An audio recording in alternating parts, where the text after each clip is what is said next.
सद्गुरूंचे मार्गदर्शन. साधकाला अंतर्मुख व्हायला शिकवणारा सद्गुरू कसा असतो याचे कुतूहल वाटणे साहजिक आहे. सद्गुरू हा अखेर आत्मदर्शन झालेला माणूसच असतो. बाहेरून बहुधा तो शांत, स्वस्थ व अनासक्त असतो, पण त्याचे अंतःकरण करुणेने भरून वाहते.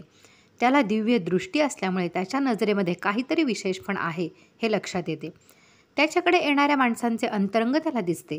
त्याच्या भोवती मनाला समाधान देणारे, अस्वस्थ मन शांत करणारे, मनाला निर्भय करणारे एक शीतल वातावरण असते. शरीराच्या दृष्टीने पाहिले तर तो इतर माणसांसारखा माणूस दिसतो, पण तो नुसता माणूस असत नाही. तो माणूस आणि ईश्वर यांचे एक मनोहर मिश्रण असतो. त्याला अज्ञात असे काही उरत नाही, पण त्याच्या ज्ञानाची आणि सामर्थ्याची कल्पना येण्यास श्रद्धेने त्याचा सहवास घडावा लागतो. सद्गुरूच्या केवळ नजरेने, स्पर्शाने, प्रसादाने, त्याने दिलेल्या नामाने किंवा त्याने केलेल्या विचार संक्रमणाने साधकाचे अंतरंग नकळत रूपांतरित होण्याच्या मार्गास लागते. अशा गुरुची भेट झाल्यानंतर योग्य प्रसंग पाहून तो साधकाचा शिष्य म्हणून स्वीकार करतो. स्वीकार करण्याला दीक्षा, अनुग्रह अथवा कृपा म्हणतात. शिष्याला दीक्षा देणे म्हणजे मोठी जबाबदारी स्वीकारणे होय.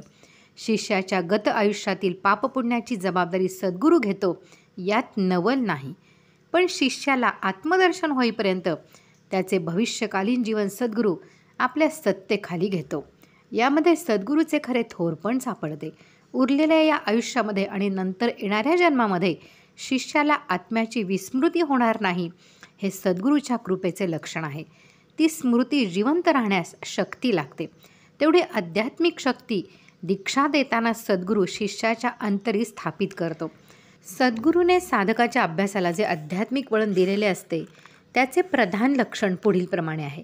साधकाचे अंतिम ध्येय जे आत्मदर्शन, ते आरंभापासून सूक्ष्म रूपाने त्याच्या अभ्यासात ओवण्याची व्यवस्था सद्गुरू करतो. आरंभी ते ध्येय सुप्त व गुप्त असते, त्याची खंडित जाणीव असते, पण प्रथम अभ्यासामध्ये ती जाणीव अखंड टिकू लागते. नंतर अभ्यासच जागेपणाला व्यापू लागतो, अर्थात आत्मस्मृती जागेपणी अखंड टिकते. मग पुढच्या 2 अवस्थांमध्ये म्हणजे स्वप्न आणि गाढ झोप यामध्ये ती आपोआप झिरपते. यासच अखंड स्वस्वरूप अनुसंधान म्हणतात. अनुसंधानाची ही स्थिती साधली की साधकाच्या अभ्यासाची सीमा गाठली असे निश्चित समजावे.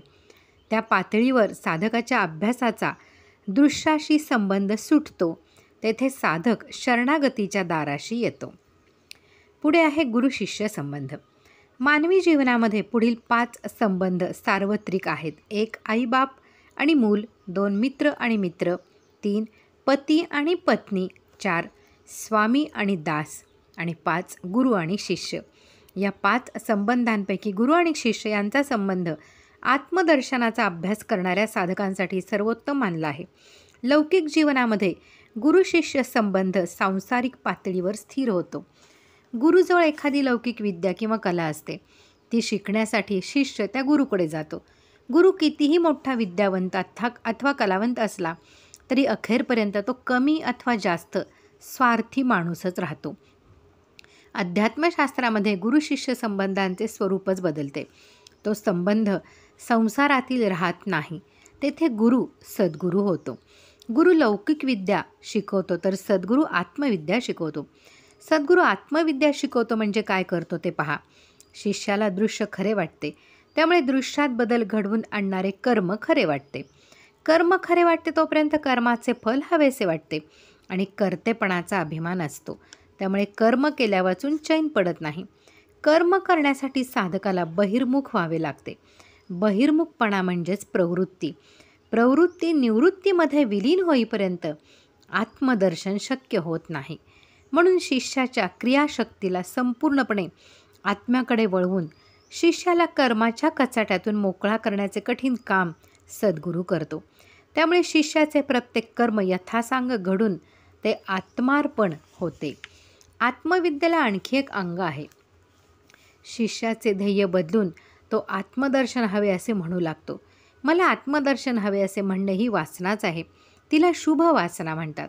वासनेची शक्ती तिला प्रेरणा देणाऱ्या भावनेवर अवलंबून राहते.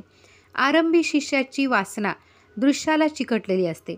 त्या वासनेला सद्गुरू दृश्याच्या पकडीमधून सोडवतो आणि तिला आत्म्याकडे गतिमान करतो.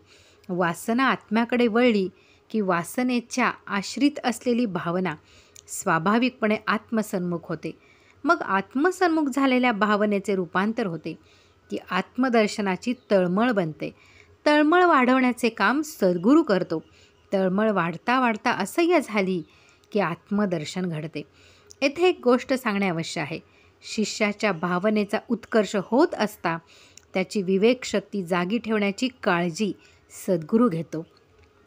विवेक जागा ठेवल्याने शिष्याचे अंतःकरण सतत आत्मविचारात राहते. ही भावना शिगेला पोचली की विचार प्रक्रिया थंडावते आणि विचारशून्य अवस्था आली की आत्मदर्शन होते. यातील पुढील भाग आपण पुढे पाहूयात. श्रीराम जय राम जय जय राम.